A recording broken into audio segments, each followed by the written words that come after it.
Good morning, class, and welcome to the new unit on fictional writing.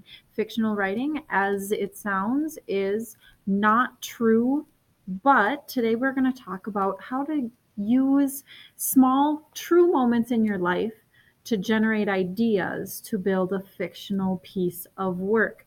I have a lot of information about you as writers already. I know that from your nonfiction piece of work, you have strong writing grammar skills.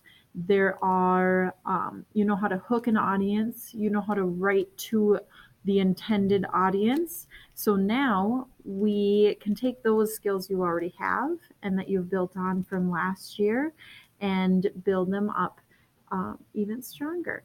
I'm really excited about this today. It's an important day as writers because you're about to gather and sift ideas through, and the most important thing I can teach you, and just how it works with every other type of writing, writers get idea for fiction by paying close attention to the small moments in our lives. For example, when I was in seventh grade, I wanted to be a writer, and I thought that writers got their ideas just from imagining them from the clear blue, just walking down the street and it just popped into their head. That's because I didn't have a writer's workshop like you guys have right now with what I'll be teaching you in this unit. As I grew older, I knew that writers did not get information or ideas just from the clear blue. They usually sparked their ideas from something that has happened in their actual lives. For example, the book The Fault in Our Stars by John Green. John Green got the idea from visiting a friend who was sick. He went home and he wrote a journal entry about it and set it aside. Later, he went back to his journal and started looking for story ideas, and he came across this and thought, that could be a story. That small moment, which was a journal entry, has turned into a huge best-selling, very successful novel for him. Another short story by a famous author, if you're familiar with Stephen King, who wrote the book It, that story came from a small moment in his life. He had to go pick up his car, which had broken down. He had to go to the mechanic, and as he was walking there, he walked on a very rickety old bridge, and the sound of the click, clack, click, clack, it was kind of ominous to him. He thought, oh, this is a very scary thought, and thinking about three billy goats gruff and having a troll under the bridge that would pop out and eat him. That's what sparked his imagination for one of the most best-selling novels, and it's been made into a movie twice. It took him a couple years to go from that small moment to starting to write the book, but that is how it started. And that is how I want you guys to think about in your writing this unit. You will be writing a paper that will be a fictional story that is something that could be true or it could happen. And today I want you to start thinking about that, start brainstorming ideas. So, fiction writers pay close attention to their lives. And if you haven't already, I want you to go to the slideshow and write down those strategies for generating ideas in your writer's notebook, strategies for generating personal narrative topics. This is going to be helpful for you today. You are going to be doing some generating, some writing, and I'm going to be explaining a little bit more now on what my expectations are. I'm going to think about a small moment. I'm going to take my writing notebook, and I've already started writing what my small moment is. From seventh grade, I tried to think of something that had a strong emotional impact on me from when I was in middle school. I know the first few days of school in 7th grade, that was when my middle school started at St. Michael Albertville, I didn't have any of my classmates from the year before in my classes. So I was very unfamiliar with the other people. I was very unfamiliar with teachers. And I remember my first day of science class with Mr. Thompson. And here's what happened. I didn't know anyone. There were 2 girls, Alexis and Rhonda, who were not popular.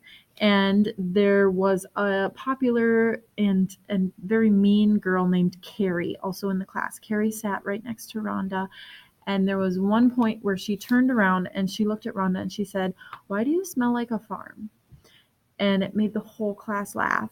And it was very awkward and very uncomfortable for me. I remember being paralyzed and feeling helpless to help this girl who was being picked on. It was, and noticing that other students felt the same way as me, but nobody stood up to her. So those are thoughts, very strong emotional feelings, obviously, that were going on in my head.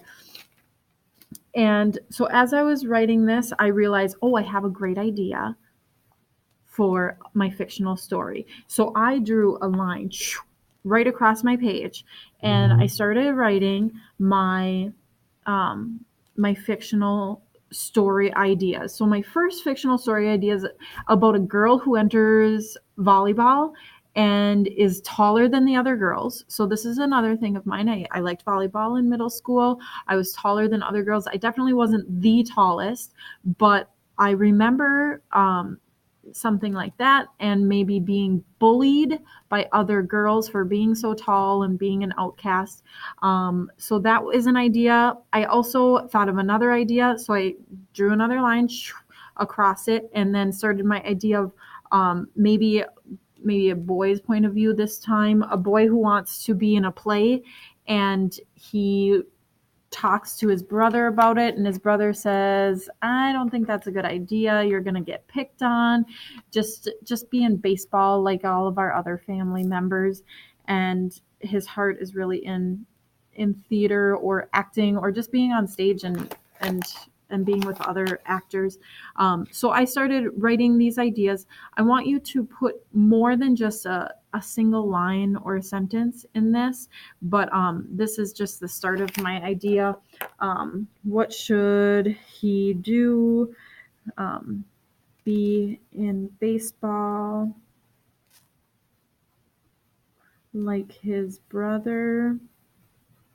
All right. So I'm just starting to generate these ideas